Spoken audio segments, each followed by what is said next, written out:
Hello, you wonderful people, and welcome to another episode of Super-Fanta-Fi. This being a show where I talk about TV shows of the supernatural, fantasy, and or science fictional genre. For today's episode, I'm going to talk about the latest episode of the Shannara Chronicles.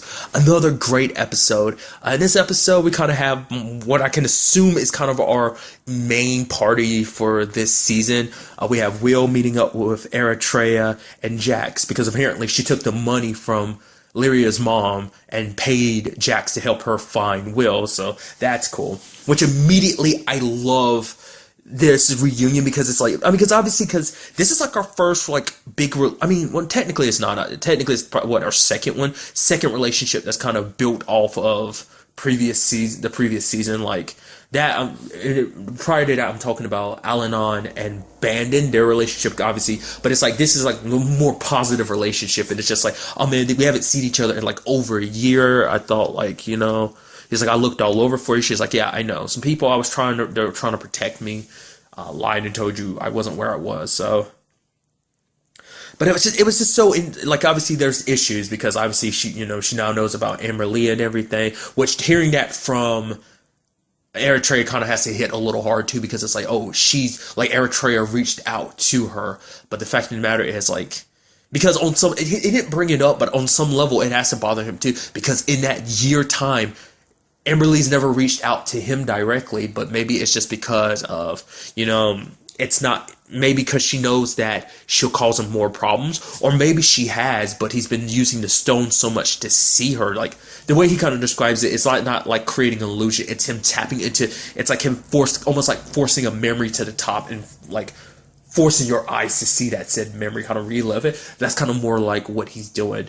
But on some level, it's still got to bother, because like, she never contacted me, like, so, but maybe she just couldn't reach him where he was. Maybe the state of mind he's in right now, she knows that she wouldn't be able to reach him, So maybe she feels like Eritrea being by his side is a lot better, because it's like, obviously that's one of their friends, and obviously more than friends, just because that relationship is, that whole him, Eritrea, and Amber Lee thing is super complicated anyway. But Will needs people he can rely on, and it's like the one person in the world he'll rely on the most is Eritrea after everything that they've been through. So Eritrea does note that Will isn't at like the Will that he normally was, the Will that was such a good guy, that would see the good in everyone, the guy that helped her be who she is right now, who saw the good in her, saw her more than just being the rover, But for Will, he's just, he's kind of wallowing, because that's all he can see. He's like, have you ever been in it? He's like, you won't understand having everything, something you want so badly right in front of you, just to have it taken away. And she's like, yeah, I know that. And Will kind of doesn't really say much afterwards, but I don't, because it's heavily implied she's referencing him, because it's like, no matter what the circumstances are, she actually came to really like Will, just because of the fact of the matter is that, just of who he is, and just what he represented. Like, the fact is that he wouldn't give up on her. So, but he realizes, it's still, that's kind of, like I said, it's a complex situation, because Eritrea and Lyria, but obviously they're having their issues now, and then there's Amber Lee and Will, but Amber Lee's the Elcrees now, and it's just like, I don't think it's something Eritrea is really going to really act on or anything. It's not like Will's going to act on, at least I don't think, but it's just an awkward situation. But he does apologize later on. Because something else Eritrea brought up was like, this was Amber Lee's choice. She made that choice. Al-Anon didn't tell you the truth, yes, but the fact of the matter is, Amber Lee made that choice, and because of that, we're all here. Like, the Four Lands were safe for a time because of what she did. So, kind of, just basically Will wallowing like he is, sadly, is him, like, almost besmirching her memory of like what she did. She gave what she sacrificed to ensure that all of them lived, so get that, gosh. Okay, so there's like so much else went down this episode. Obviously we had the conversation between Lyria and the Queen kind of basically explained more of what her plan is. Basically, she's pretending like, oh, you're going to marry Anders, and then there's like, oh, you're going to get him to talk to me, and we're going to make it, oh, the humans and the elves are working together to quell this whole Crimson Rebellion and stuff like that. But then secretly, it's like, oh, we'll be positioned somewhere in Aberlon. And it's like, oh, when the moment's right, we'll strike, and we'll be able to take over their part of the lands easier. So this whole thing is like some long game in a manner of trying to gain control of like what the elves have control of. And obviously Lyria doesn't want to do it, but more so, once again, like, her mom is threatening Eritrea's life, saying like, oh, I have someone, what makes you think I don't have someone following them? So it's like, which kind of begs the question, do you think it's Jax? It seems like Jax would be the obvious answer, but not unless there's someone else following them in secret that I just don't know about. But for right now, my main attention is on Jax. I mean, because initially he's not wanting to help anybody. He's like, he's a bounty hunter and everything. So it's just like, I live for my money and that's it. But, obviously there's more to him. We learned in this episode. Plus the fact is he helps out and everything. So, kind of similar to the whole situation with like Eritrea. Don't judge a book by its cover. Even if it seems like, yeah, this book is this cover is pretty like explanatory, like explains pretty well who this book is, essentially, So, like, there is more to him, because it seems like he was actually, like, a commanding officer or, like, a border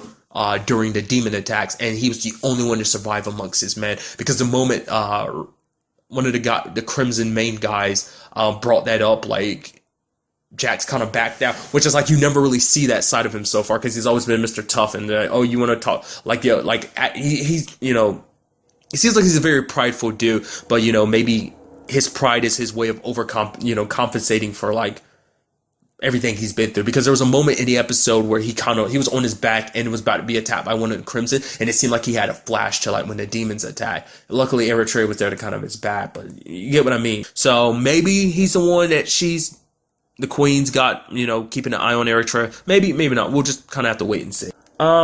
I kind of skipped over it, and I want to go back to it. Is the whole Eritrea and Will situation. It's not like it was all bad. Like, them reuniting was actually a really good thing.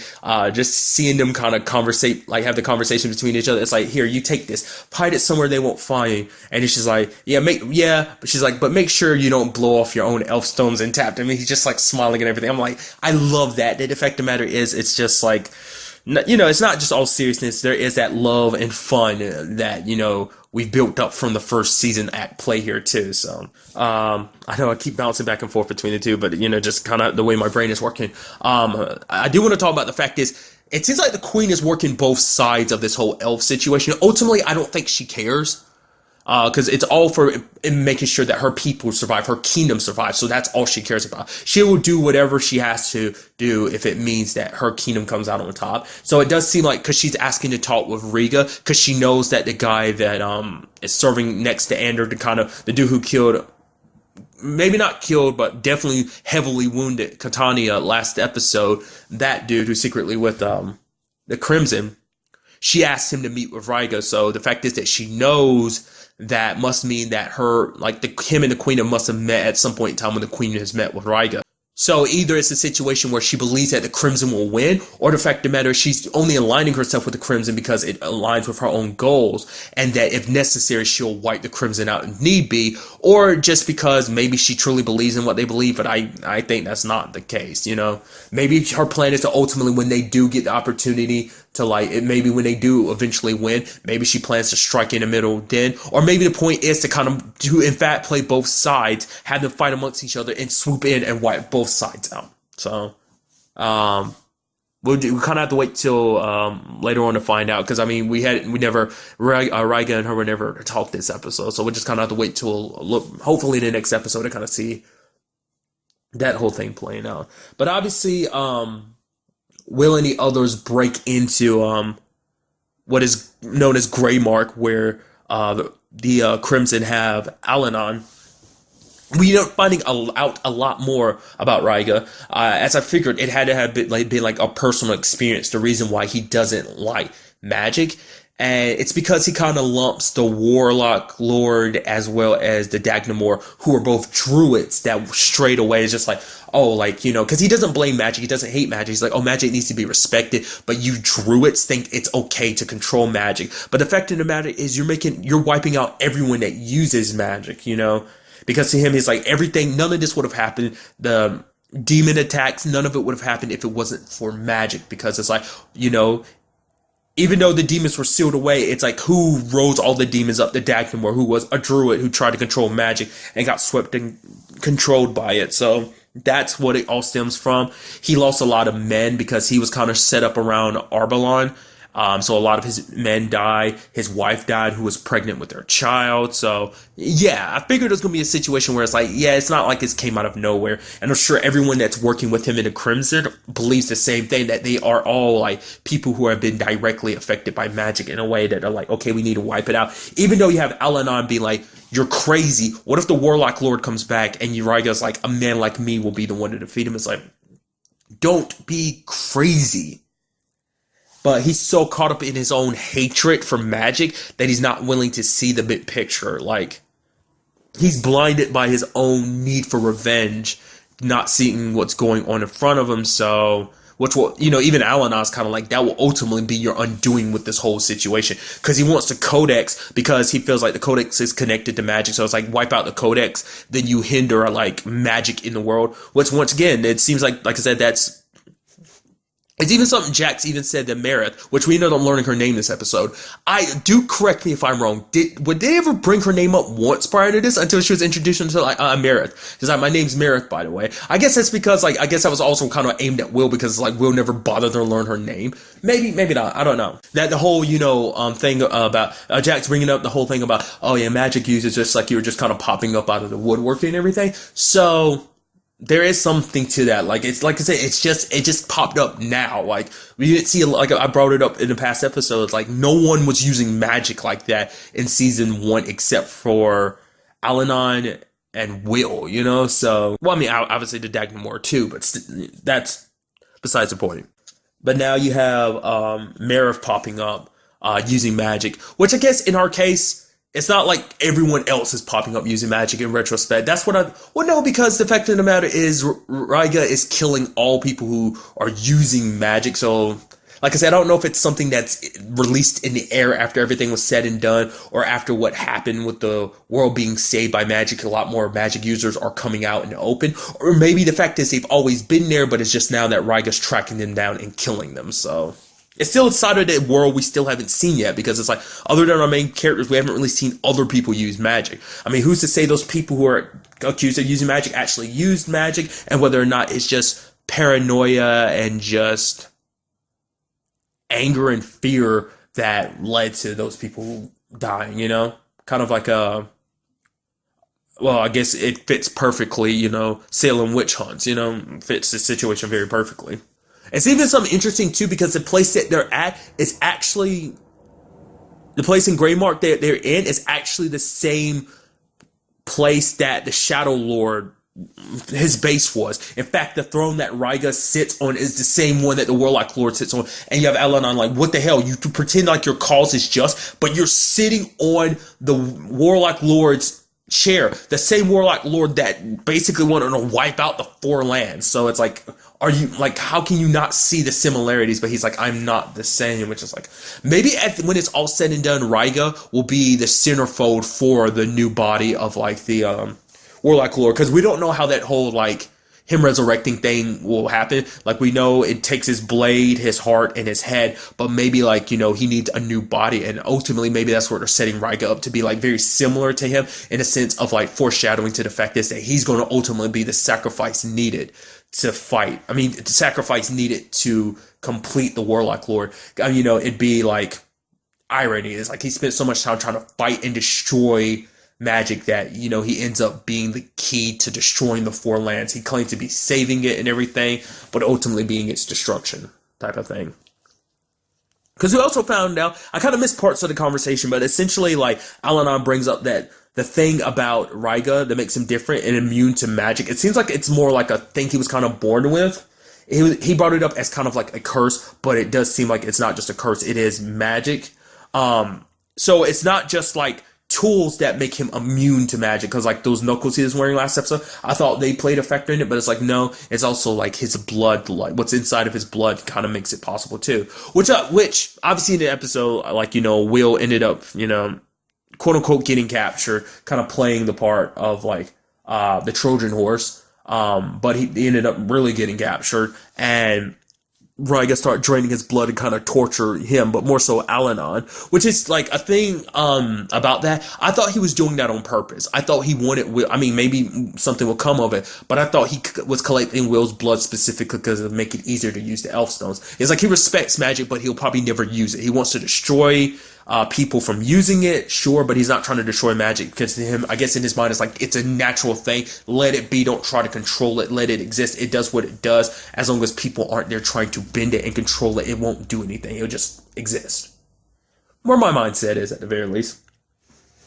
But we also see the continuation of the problems between Will and Al-Anon, because Bandon wasn't all. Will, on some level, does blame Al-Anon for everything. It's specifically the Amberly thing. No matter what, even if it was her choice, the fact of the matter is it's his fault that happened. The whole Bandon situation, his uncle Flip being taken, is Al-Anon's fault too. It's like everything that went down, lives have fallen apart around you. I mean, sure, on some level, he probably blames Al-Anon for his dad too, because like you were there, but you didn't stop my dad. You didn't help my dad, which is something you kind of feel bad for Al-Anon. You can 100% understand where Will is coming from. He's coming from a place of sadness. He lost a woman that he loves, and it just, especially at that time, he felt like he was alone because he also didn't have Eritrea around to help him. He didn't know where she was. Especially Al-Anon is saying that this is destiny and whatnot. That kind of probably just pisses Will off even more, because it's like, oh, I guess destiny was for Amberly to sacrifice himself and come to Elcrease and everything. So, I mean, because this season, a big part of the season is Will basically saying, screw destiny, But going back to what I was trying to say, like playing devil's advocate when it comes to Al-Anon, Al-Anon knows what that means to sacrifice, because like the fact of the matter is we learned that in the first, the second episode of the show, back in season 1, when him and Pyria met up again. It's like she hadn't seen him in like 30 years because the call came and he just up and abandoned his life, even though there was something there, because his duty called. And that's something it's not a good argument, but it's just like he has his duties as a druid that he had to answer to, which now that the whole Marif situation is kind of in play, that's definitely going to be some interesting conversations next episode, because there's no doubting that's definitely his daughter, because the fact of the matter is she thought she sensed Al-Anon, but what she actually sensed was his staff kind of emitting energy, magic, and then when she got close enough to it, it came automatically to her. So definitely a connection there. So no way around it. That's definitely his daughter, if there were any doubts anyway. Didn't really have any doubts, but maybe there were, because it's something that Will kind of brought up too, is we still don't 100% know about her background either. So, because Will outright says it later in the episode, though, he's like, yeah, Al-Anon doesn't care about me, so go ahead and try and drain me. And he's like, I know about the Codex, but I won't tell you because I'd rather die. So there's a lot that's got to be worked on amongst this group. This is far from a well-oiled machine. So Al-Anon's got to figure out this whole Meredith situation. Will's got to figure out this whole Al-Anon situation. Plus, he still doesn't know what it is that Bandon's actually trying to do. He's like, I don't care. I just want my Uncle Flick back. He doesn't know that this is all about resurrecting the Warlock Lord, which, once again, he'll blame, like, this is all happening because you pushed Bandon. You used him. I mean, you literally abandoned Bandon. So now we're all going to have to suffer for your mistakes, which Al-Anon's like, I admit it. I know that this is my fault, so it's up to him to kind of rectify it.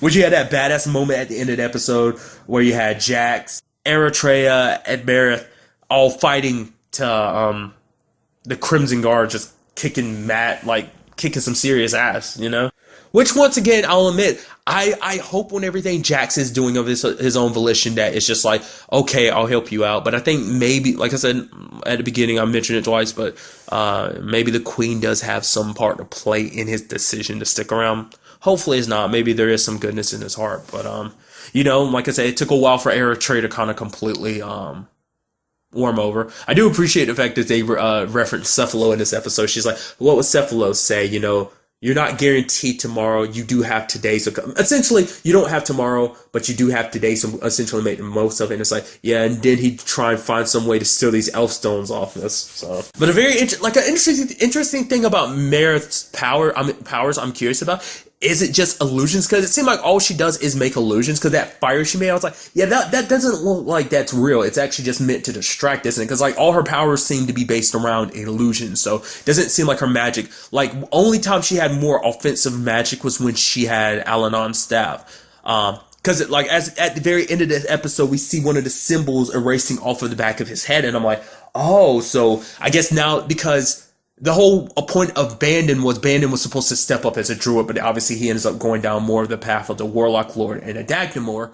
But it seems like now that he's found Marith again, it's like it's time for the torch to be passed on. So I'm thinking slowly but surely, like the marks are going to leave him. His powers as a druid are going to leave him completely and go to Marith because she's the next in line of succession. She's the next druid that he has to train, and he has to make sure on multiple levels because that is his daughter, but also because she is the next druid to not screw things up like he did with Bandon. So. But immediately that's where my mind goes with the whole, like, the marks on his head disappearing, so.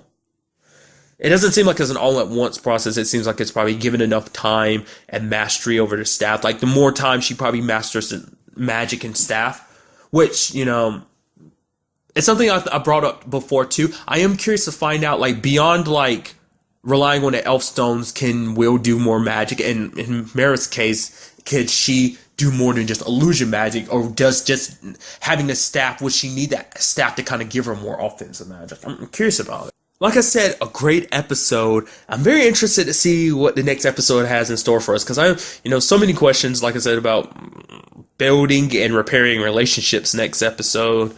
Also, I can't forget the fact is that Raiga has the elf stones too, so that super sucks. But then again, maybe this might be playing into the aspect of, like, Will learning to use magic outside of the elf stones. I'm curious to see what Raiga does. I keep doing that. What Raiga does with the elf stones. Like I say, because it doesn't seem like he's going to really use magic, but if it means destroying magic, maybe he'll kind of indulge himself and use them if it means putting it into all magic. So, and there's also the Catania thing.